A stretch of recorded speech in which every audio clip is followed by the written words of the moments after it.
Once upon a time there was a frog called Mr. Jeremy Fisher. He lived in a little damp house among the buttercups at the edge of a pond. The water was all slippy, sloppy in the larder and in the back passage. But Mr. Jeremy liked getting his feet wet. Nobody ever scolded him, and he never caught a cold. He was quite pleased when he looked out and saw large drops of rain splashing in the pond. "I will get some worms and go fishing and catch a dish of minnows for my dinner," said Mr. Jeremy Fisher.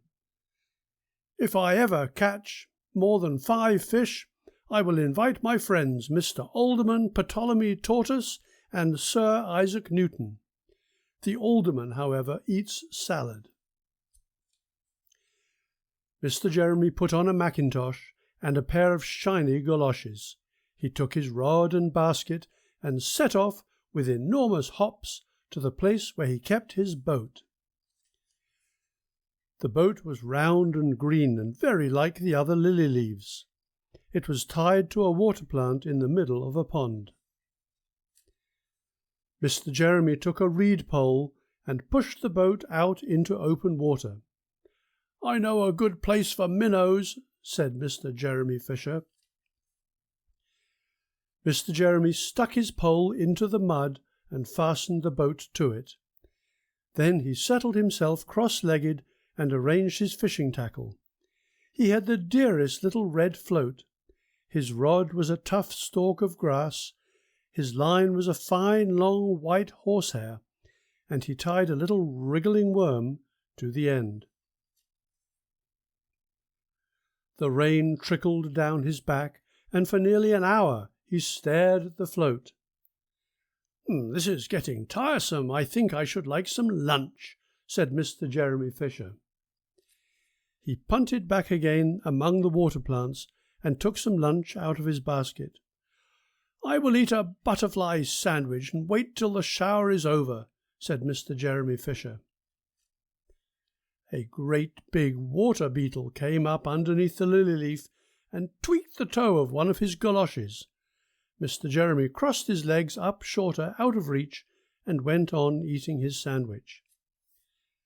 Once or twice something moved about with a rustle and a splash among the rushes at the side of the pond.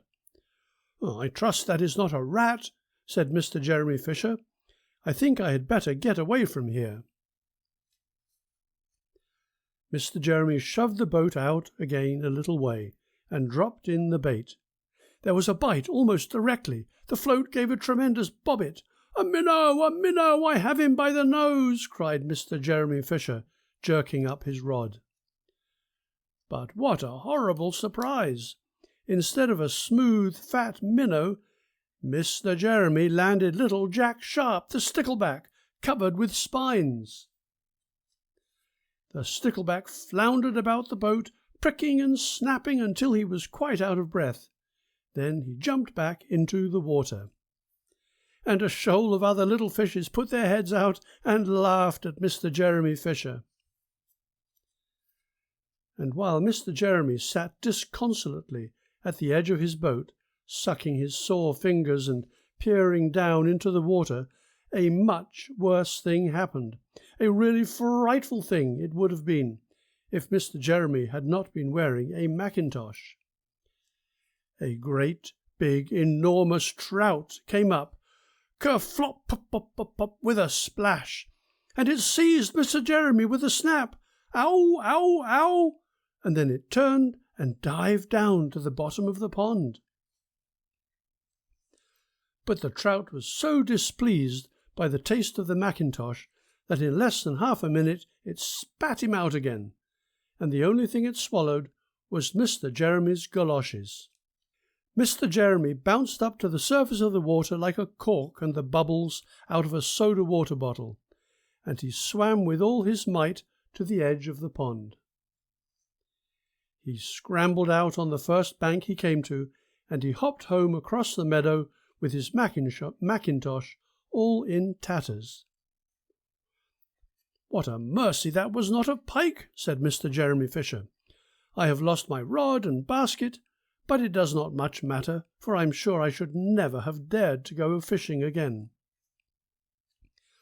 He put some sticking plaster on his fingers, and his friends both came to dinner. He could not offer them fish, but he had something else in his larder. Sir Isaac Newton wore his black and gold waistcoat, and Mr. Alderman Ptolemy Tortoise brought a salad with him in a string bag. And instead of a nice dish of minnows, they had roasted grasshopper with ladybird sauce, which frogs consider a beautiful treat, but I think it must have been nasty. The end.